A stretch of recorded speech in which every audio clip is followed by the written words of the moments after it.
So welcome to our YouTube channel guys. आज हम करने जा रहे हैं सेमेस्टर थर्ड के स्टूडेंट के पास जो मेजर है डिसिप्लिन में, जो मेजर सब्जेक्ट है मेजर हिस्ट्री। आज हम मेजर हिस्ट्री का यूनिट सेकंड करने जा रहे हैं जो कि है पुनर्जागरण दी रिनेसेंस। तो यूनिट सेकंड में हमें पुनर्जागरण के बारे में पढ़ना है।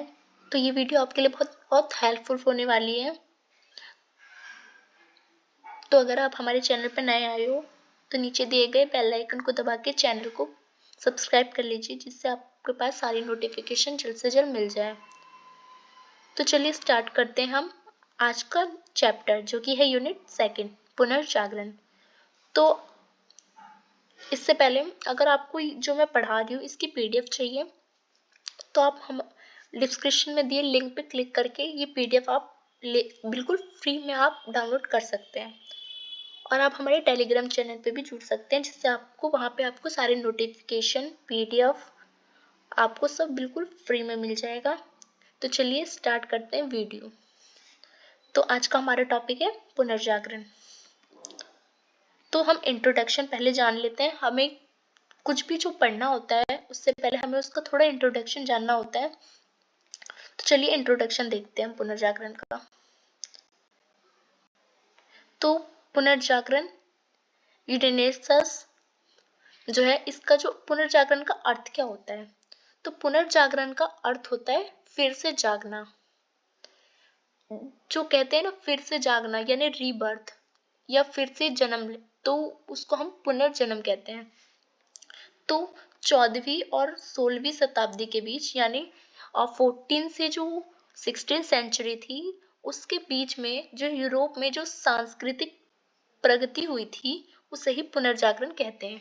तो पुनर्जागरण है क्या? तो पुनर्जागरण आपको सबसे पहले लिखना है कि पुनर्जागरण का अर्थ क्या होता है, ये जानना। तो पुनर्जागरण यानी होता है फिर से जागना यानी रीबर्थ। तो फिर आप पुनर्जन्म भी कह सकते हो, फिर से जागना कह सकते हो या रीबर्थ कह सकते हो। तो आपने ये जान लिया पुनर्जन्म मतलब पुनर्जागरण का मतलब क्या होता है। तो अब नेक्स्ट चीज कि जो पुनर्जागरण हुआ था वो स्टार्ट कब हुआ था? तो ये 14 सेंचुरी से जो 16 सेंचुरी थी यानी 14वीं शताब्दी से 16वीं शताब्दी के बीच जो यूरोप में सांस्कृतिक और जो बौद्धिक परिवर्तन हुए थे ना और आंदोलन हुए थे, यानी सांस्कृतिकों का और बौद्धिकता का जो आंदोलन हुआ था उसे ही हम पुनर्जागरण कहते हैं। तो इसके फलस्वरूप जीवन के प्रत्येक क्षेत्र में नवीन चेतना आई। तो क्या हुआ?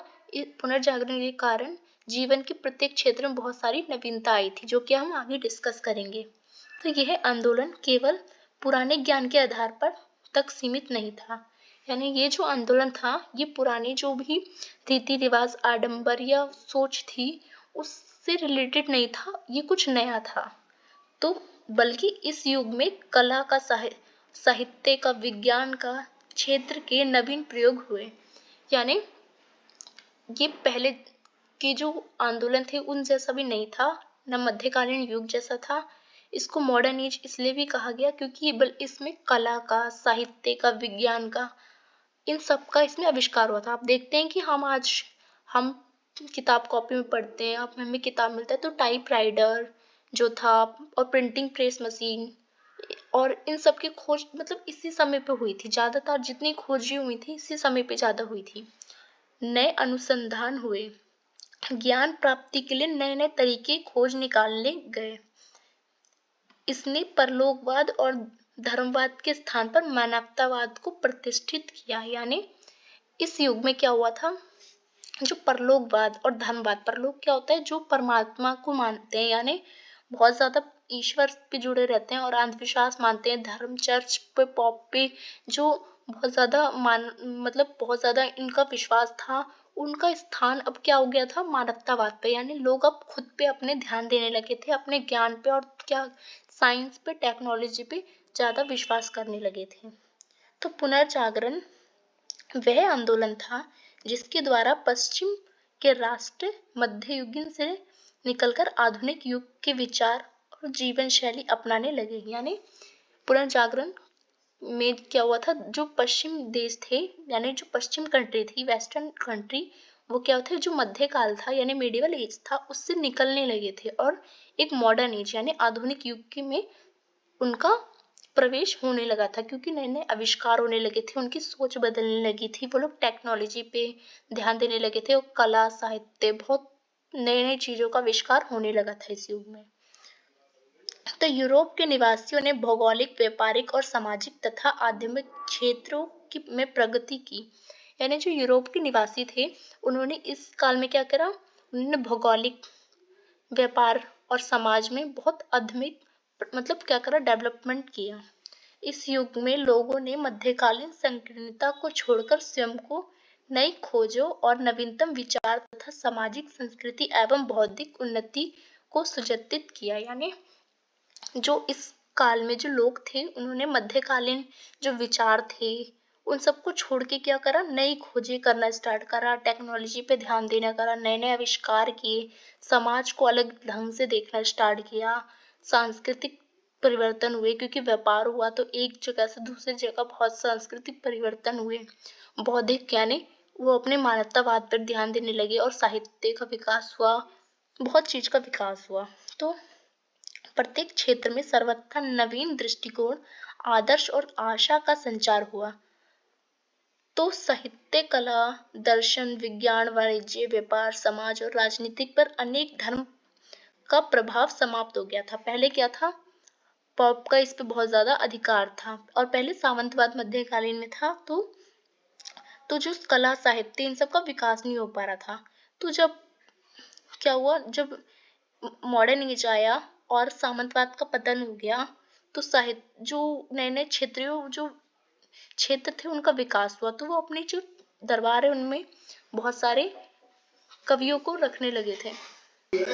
तो इस प्रकार पुनर्जागरण उस बौद्धिक आंदोलन का नाम है जिसने रोम तथा यूनान की जो प्राचीन सभ्यता संस्कृति का पुनरुद्धार कर नई चेतना को जन्म दिया था। यानी पुनर्जागरण जो रोम और यूनान की जो प्राचीन सभ्यता थी उनको एक नया रूप दिया था इस आंदोलन ने। तो हमने इंट्रोडक्शन देख लिया। इंट्रोडक्शन में हमने जान लिया कि सारी चीज के पुनर्जागरण में है क्या क्या चीज, क्या क्या हुआ और कैसे कैसे हुआ। तो अब देख लेते हैं हम पुनर्जागरण के कारण क्या थे, क्यों पुनर्जागरण हुआ था।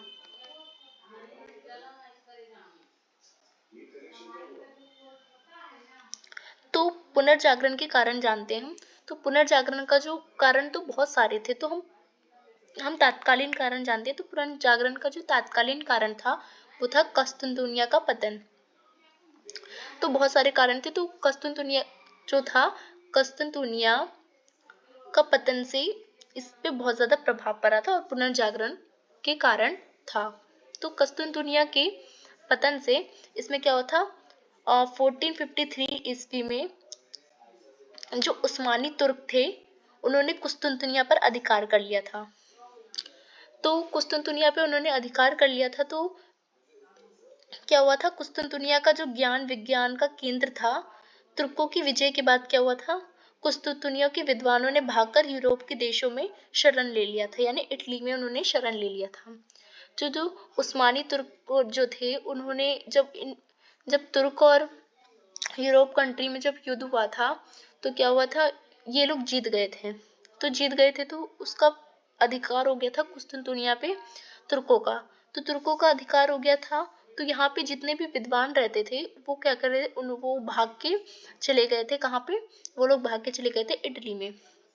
तो वो जो भाग के गए थे तो उन लोगों के पास बहुत सारे क्या थे, उन लोगों का ध्यान प्राचीन साहित्य और ज्ञान की ओर आकृष्ट था। यानी जो रोम सभ्यता थी, रोमन सभ्यता थी पुरानी, उनके पास उन जो साहित्य थे उनका ज्ञान था। उन्होंने क्या करा, इससे लोगों में प्राचीन ज्ञान की प्राप्ति की श्रद्धा के साथ नवीन नवीन जिज्ञासा उत्पन्न की।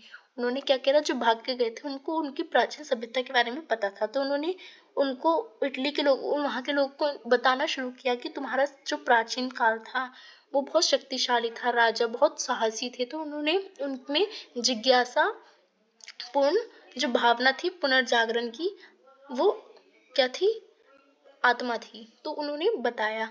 तो कुस्तुनतुनिया के पतन का एक और महत्वपूर्ण प्रभाव हुआ कि यूरोप और पूर्वी देशों के बीच व्यापार का स्थल मार्ग बंद हो गया।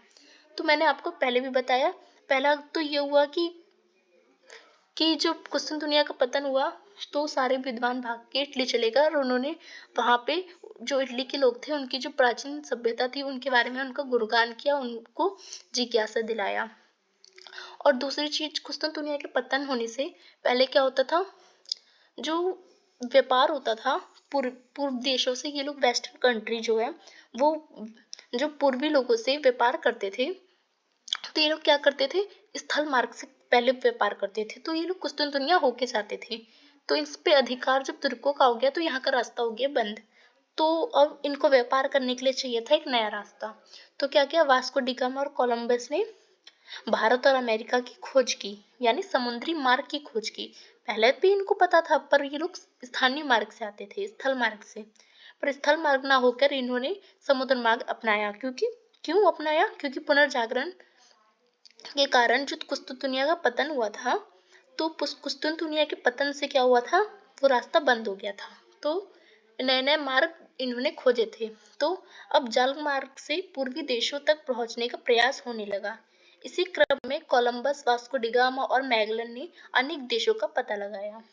तो आपने देख लिया पहला कारण क्या था पुनर्जागरण का, तो कुस्तुनतुनिया का पतन था। तो कुस्तुनतुनिया के पतन से भी दो चीज बाहर आती है। एक आती है कि इटली में जो उनके साहित्य का उन्होंने गुणगान किया, उनमें जिज्ञासा उत्पन्न की, और दूसरा व्यापार का जो मार्ग है उसको खोजा। तो इससे संस्कृति परिवर्तन भी आया, क्योंकि जब व्यापार होता है तो जो कल्चर होता है उसमें ट्रांसफॉर्मेशन होता रहता है। तो दूसरा कारण देखते हैं हम। दूसरा कारण था धर्म युद्ध का प्रभाव। तो धर्म युद्ध भी यही कारण था कुस्तुनतुनिया वाला। लगभग 200 वर्षों तक पूर्व और पश्चिम के बीच धर्म युद्ध चला। तो धर्म युद्ध के योद्धा पूर्वी सभ्यता से प्रभावित हुए थे। आगे चलकर इन्हीं योद्धाओं ने यूरोप में पुनर्जागरण की नींव को मजबूत की। मतलब यही जो कुस्तुनतुनिया में लोग रहते थे, जो विद्वान रहते थे, वो धर्म आंदोलन, ये भी धर्म युद्ध इन्हीं का था। तो यही जो कुस्तुनतुनिया और जो तुर्कों में युद्ध हो रहा था, तो यही वाला मतलब धर्म आंदोलन था। और इसी से जो भागे थे विद्वान, तो इनको ज्ञान था, पूर्वी जो देश थे इनका भी सभ्यता का इनको ज्ञान था। तो इन्होंने क्या किया था, इन ज्ञानों को लोगों में बताना स्टार्ट किया था, जिससे पुनर्जागरण को मजबूती मिली थी। तो दूसरा कारण में हमने देख लिया। अब तीसरा कारण देखते हैं हम कि प्रमुख खोजें। तो पुनर्जागरण का एक महत्वपूर्ण कारण प्रमुख खोजें भी थे। मतलब उस समय नए नए आविष्कार होना स्टार्ट हुआ था। तो अमेरिका की खोज की थी कोलंबस ने 1492 में। भारत की समुद्री खोज की थी वास्को डी गामा ने 1498 में। ऑस्ट्रेलिया और न्यूजीलैंड की खोज की थी कप्तान कुक ने। तो प्रमुख खोजें भी इसमें शामिल थी। तो अब देख लेते हैं नेक्स्ट कारण हो जाता है प्राचीन साहित्य की खोज। तो 13वीं तथा 14वीं शताब्दी में, यानी 13 से 14 सेंचुरी में जो विद्वान थे उन्होंने प्राचीन साहित्य को पुनर्जीवित करने का प्रयास किया था। उन्होंने जो भाग के वो लोग आए थे इटली, तो उन्होंने जो पुरानी उनकी जो प्राचीन साहित्य था उनको पुनर्जीवित किया था। और इनमें जो पेटार्क है और दांते हैं और बेकन के नाम बड़े उल्लेखनीय हैं।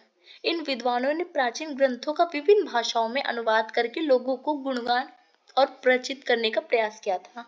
इन लोगों ने इस साहित्य को आसान भाषाओं में लोगों तक पहुंचाया था और इनकी जो साहित्य है उसका गुणगान किया था और इसको बहुत ज्यादा प्रसार प्रचार किया था। तो नेक्स्ट कारण देख लेते हैं। पुनर्जागरण का नेक्स्ट कारण है सामंतवाद का ह्रास, यानी सामंतवाद का पतन। तो पुनर्जागरण का एक महत्वपूर्ण कारण सामंतवाद का पतन भी होता है। क्यों? क्योंकि सामंती प्रथा के कारण किसान, व्यापारी, कलाकारों और साधारण जनता को स्वतंत्र तथा चिंतन का अवसर नहीं मिलता था। क्योंकि ये लोग क्या होते थे, सामंतवाद का शिकार हुआ करते थे और दास युद्ध ऐसे, उसमें आपने सामंतवाद पढ़ा होगा। तो सामंती युद्धों के कारण वातावरण हमेशा क्या रहता था, बिल्कुल विषाक्त रहता था, मतलब बहुत ज्यादा असंतुलित रहता था। किंतु सामंती प्रथा के पतन से क्या हुआ, जब सामंत प्रथा थी उसका नाश हुआ तो जनजीवन संतुलित हो गया, आसान हो गया। क्यों? क्योंकि शांति तथा व्यवस्था कायम हुई, शांति हुई, व्यवस्था कायम हुई। तो अभी युद्ध ज्यादा नहीं होते थे, तो शांतिपूर्ण वातावरण में लोगों ने क्या किया, साहित्य लिखा, कला का विकास करा, व्यापार में बहुत ज्यादा विकास किया तथा ध्यान देने लगे अपने ऊपर, मानवतावाद पर जोर देने लगे। शांतिपूर्ण वातावरण में लोगों को साहित्य, कला, व्यापार के प्रति और ध्यान देने लगे। और सामंतवाद का ह्रास एक महत्वपूर्ण परिणाम था, जो कि राष्ट्र का उदय और विकास हुआ। तो सामंतवाद के पतन से छोटे छोटे जो राज्य थे, इटली, फ्रांस, जर्मनी, तो छोटे छोटे राज्य अपने उभरे। तो ये उभरे तो इनमें छोटे छोटे राजा, इनमें सब में अपने अपने राजा बने। तो इन्होंने अपने अपने दरबार में बहुत सारे कवि को संरक्षण दिया और इन्होंने बहुत ज्यादा जोर दिया साहित्य, कला, इन सब व्यापार, इन सबको बहुत ज्यादा बढ़ावा दिया। और जो व्यापारी थे उनका भी इनके साथ बहुत ज्यादा समर्थन था। तो लोगों में राष्ट्रीय भावना का जन्म हुआ। तो आप देख सकते हैं सामंतवाद का पतन भी इसका एक महत्वपूर्ण कारण था। नेक्स्ट कारण देखते हैं हम, व्यापार तथा नगरों का विकास। तो पुनर्जागरण का सबसे महत्वपूर्ण कारण वाणिज्य व्यापार का विकास था, क्योंकि नए नए देशों के साथ लोगों के व्यापारिक संबंध कायम हुए थे और उन्होंने वहां सभ्यता संस्कृति को जानने तथा अवसर मिला और व्यापार के विकास ने एक व्यापारी वर्ग को जन्म दिया। तो व्यापारी लोग थे वो भी जो इन लोगों का समर्थन करते थे तथा ये लोग आलोचक और कट्टरों का विरोधी करते थे, यानी जो भी पॉप परंपरा चलती थी, पॉपवादी, तो इन सब का विरोध करते थे वो लोग। आडंबरों का झूठे विरोध करके ये लोग व्यापारी लोग व्यापार पे तथा मानवतावाद पे बल देते थे तथा साहित्य कला विकास को बढ़ावा देते थे। व्यापारी वर्ग ने चिंतक तथा विचारकों, साहित्यकारों और वैज्ञानिकों को बहुत ज्यादा आश्रय दिया था, प्रश्रय दिया था। इस प्रकार व्यापारी वर्ग की छत्र छाया में ज्ञान और विज्ञान की प्रगति हुई। व्यापारी वर्ग ने जो छत्र छाया दी थी उससे ज्ञान और विज्ञान बहुत ज्यादा फला फूला था तथा व्यापार के विकास में नए नए शहर बसे, बहुत ज्यादा शहर नए नए बसे। इन शहरों में व्यापार के सिलसिले में अनेक देशों के व्यापारी आते थे यहाँ पे और उनके बीच बहुत सारे विचारों का आदान प्रदान होता था। इन विचारों के आदान प्रदान से जनसाधारण का बौद्धिक विकास होता था, क्योंकि एक जगह की संस्कृति दूसरी जगह जाती थी तो क्या होता था, यहाँ की ज्ञान वहां जाता था, वहां का ज्ञान यहाँ आता था, तो ज्ञान बहुत ज्यादा बढ़ता था तथा संस्कृतियों का आदान प्रदान होता था। तो पुनर्जागरण की नेक्स्ट कारण देख लेते हैं कि पूर्व से संपर्क, यानी वेस्टर्न कंट्री के जब पूर्व कंट्री से जब संबंध बने व्यापार के कारण, तो पुनर्जागरण को इन्होंने एक बहुत महत्वपूर्ण इसमें योगदान दिया। तो जिस समय यूरोप के निवासी बौद्धिक दृष्टि से पिछड़े हुए थे, अरब वाले एक नई सभ्यता संस्कृति को जन्म दे चुके थे। अरबों का साम्राज्य स्पेन और उत्तरी अफ्रीका तक हुआ था। वे साम्राज्य अपने विस्तार के साथ ज्ञान विज्ञान को भी फैला रखे थे। अरबों के संपर्क के साथ जो पश्चिम वालों को भी लाभ हुआ था। क्यों? क्योंकि जब व्यापार एक जगह से दूसरी जगह होता है तो क्या होता है, ज्ञान विज्ञान, एक का ज्ञान दूसरी जगह आता है, दूसरे का ज्ञान तीसरी जगह आता है, तो बहुत ज्यादा इसमें सांस्कृतिक बदलाव आते हैं तथा ज्ञान को, वाणिज्य को और राज्य को बहुत ज्यादा इसमें फायदा होता है। तो नेक्स्ट कारण देख लेते हैं कि मध्यकालीन जो पंडित पंथ की जो परंपरा है उसका नाश हुआ था। तो मध्यकालीन में जो बहुत ज्यादा क्या होता था, सामंतवाद था, जो अमात्य होते थे, मतलब पंडित होते थे, पुरोहित वर्ग होते थे, उनका बहुत ज्यादा बोलबाला होता था और चर्च में जो पॉप होते थे इनका बहुत ज्यादा अधिकार होता था, राजनीतिक पे भी ज्यादा इनका अधिकार होने लगा था। तो अरबों से प्राप्त ज्ञान को आधार मानकर यूरोप के विद्वानों ने अरस्तु के अध्ययन पर जोर दिया। उन्होंने पंडित पंथ परंपरा चलाई। इसमें प्राचीनता और प्रामाणिकता की प्रधानता थी। प्राचीन साहित्य को पुनर्जीवित करने का प्रयास किया और प्राचीन भाषाओं में प्राचीन साहित्य का अनुवाद करते हुए विचार पद्धति को अरस्तु के दर्शन का प्रधान थी। तो आप जानते हैं एरिस्टोटल को पॉलिटिक्स का फादर भी कहते हैं। उन्होंने इस पे ध्यान दिया तथा उन्होंने जो प्राचीन साहित्य था उसको अलग अलग भाषाओं में, क्षेत्रीय भाषाओं में उन्होंने लिखना स्टार्ट किया और लोगों तक पहुंचाया, जैसे इंग्लिश, स्पेनिश, फ्रेंच। तो इससे क्या हुआ, इनका विकास हुआ। तो नेक्स्ट देख लेते हैं हम कारण, कागज तथा मुद्रण कला का आविष्कार।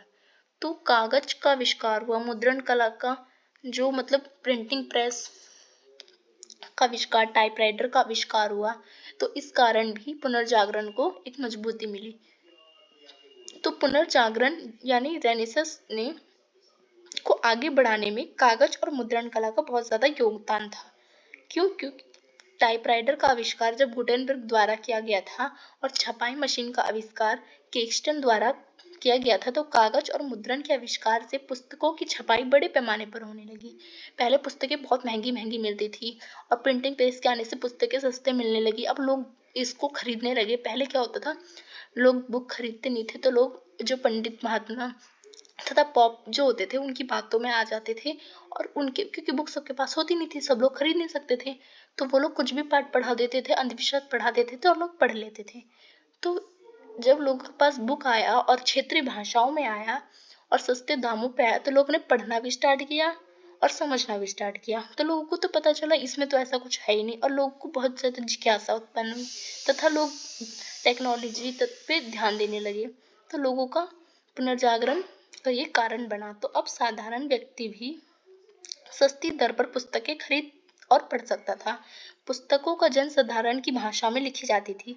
पुस्तकें सबकी भाषा में उपलब्ध होती थी, और जिससे ज्ञान विज्ञान का लाभ साधारण लोगों तक भी पहुंचने लगा था, और लोग जो विचारक होते थे वो अच्छी अच्छी बातें लिखते थे, तथा दार्शनिकों की कृति से क्या होता था, अवगत होने लगे लोग, और बौद्धिक जागरूकता इसमें आई। तो इसमें कई विद्वानों थे, जैसे कि जो वास्को डी गामा, दाते, इन सब का भी बहुत बड़ा योगदान था, क्योंकि ये लोग लिखते थे और इससे इन लोगों का विकास होता था। तो और नेक्स्ट देख लेते हैं कि मंगोल साम्राज्य का सांस्कृतिक महत्व। तो मंगोल सम्राट कुबललाई खां का दरबार पूर्व और पश्चिम के दरबार विद्वान का मिलन स्थल था। उसका दरबार देश विदेश के विद्वान, धर्म प्रचारकों और व्यापारियों से भरा रहता था। इन विद्वानों के बीच पारस्परिक विचार विनिमय से ज्ञान विज्ञान की प्रगति में सहायता मिली, तथा यूरोप के यात्रियों ने गन पाउडर तथा कागज और जहाजी कंपास के निर्माण में विधि सीखकर अपने देश में इनके प्रयोग का प्रयत्न किया, तथा इस प्रकार मंगोल साम्राज्य ने पुनर्जागरण को भी आगे बढ़ाने में महत्व दिया। तो मंगोल साम्राज्य का भी पुनर्जागरण में बहुत बड़ा महत्वपूर्ण योगदान है, क्योंकि जो कुबलई खान था उसके दरबार में जो पश्चिम के विद्वान जो आते थे, मिलन स्थल था, उस पे क्या होता, उस पे दरबार देश विदेश विद्वान के धर्म प्रचारकों ने व्यापारियों से भरा रहता था वहां। तो इन विद्वानों के बीच बहुत सारे ज्ञान विज्ञान की एक दूसरे में ट्रांसफॉर्मेशन होती रहती थी। तो यूरोप के यात्रियों ने क्या किया था, गन पाउडर बनाया, कागज बनाया, जहाजी कंपास बनाया, जिससे के कारण इसको सीख के क्या हुआ था, इसका सीखने का प्रयत्न किया, तथा इस प्रकार मंगोल साम्राज्य ने भी पुनर्जागरण को आगे बढ़ाने में उन्होंने अपने साम्राज्य में भी विस्तार किया। तो नेक्स्ट देख लेते हैं कारण मानवतावादी विचारधारा पर प्रभाव। तो इसमें यूरोप की मध्यकालीन सभ्यता कृत्रिमता और कोरे आदर्श पर आधारित थी। पहले लोग क्या करते थे, बहुत ज्यादा पॉप को मानते, पॉप पे विश्वास करते थे, अंधविश्वास, आडंबर, पाप मोचन पत्र, इन सब पे बहुत ज्यादा आडंबर झूठे विश्वास पे मानते थे। तो सांसारिक जीवन को मिथ्या बताया जाता था, यानी बहुत ज्यादा मिथ्या बातें होती थी।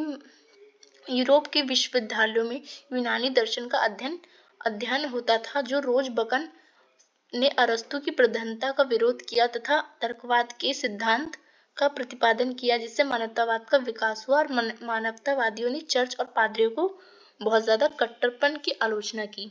तो पहले लोग चर्च पे विश्वास करते थे, पॉप पे विश्वास करते थे, झूठे आडंबर, क्योंकि लोग को, भोला भाले लोगों को शिकार बनाया जाता था तथा उनसे पैसे ठगे जाते थे। और जो पॉप होते थे वो तो बहुत आलीशान जीवन जीते थे इनके पैसों से, और ये तो जो लोग होते थे वो बहुत ज्यादा शोषण होते थे। तो इन लोगों में जब इन लोगों ने अपने ऊपर ध्यान देना स्टार्ट किया, मानवतावादी इन लोगों ने अपने ऊपर ध्यान देना स्टार्ट किया, उन्होंने जब विकास हुआ तो उनको पता लगा, और उन्होंने इन सबको छोड़ के जो मानवतावादी पे विचारधारा पे उन्होंने अपनाया, तथा चर्च और पादरी जो इनका विरोध करना शुरू कर दिया। तो हमने देख लिया पुनर्जागरण के कारण, हमने बहुत सारे पुनर्जागरण के कारण देख लिए। अब हम देखते हैं पुनर्जागरण के प्रभाव क्या क्या पड़े थे। तो पुनर्जागरण के परिणाम जानते हैं। तो पुनर्जागरण ने साहित्य, कला और विज्ञान ही नहीं बल्कि मनुष्य जिंदगी के हर एक पहलू को प्रभावित किया था। हमने पढ़ा कि हर चीज में कला, साहित्य, विकास, व्यापार, सब में पुनर्जागरण का प्रभाव पड़ा। ऐसी दशा में पुनर्जागरण के निम्नलिखित परिणाम हुए थे। तो जानते हैं, पुनर्जागरण ने मानव को अभिव्यक्ति की आजादी का मौका दिया। पहले लोग क्या कहते थे, आजाद नहीं थे, सामंतवाद का शिकार थे, तथा पॉप, चर्च, इन सब पे बंधे हुए थे। अब लोगों ने अपने विचारों को व्यक्तिगत रूप में व्यक्त कर सकते थे, क्योंकि साहित्य, कला, विकास का जो विकास हुआ, तो लोगों ने पेंटिंग बनाई, साहित्य लिखा, अपनी जो भावना है उसको व्यक्त किया, तथा टेक्नोलॉजी इन सब पे ध्यान दिया तथा विकास किया। पुनर्जागरण ने मानव को पूर्णतः भौतिकतावादी बना दिया और वह प्राकृतिक वैज्ञानिक आविष्कारों की ओर मुड़ गया और दूसरा भौगोलिक खोज के संकलन में लग गया।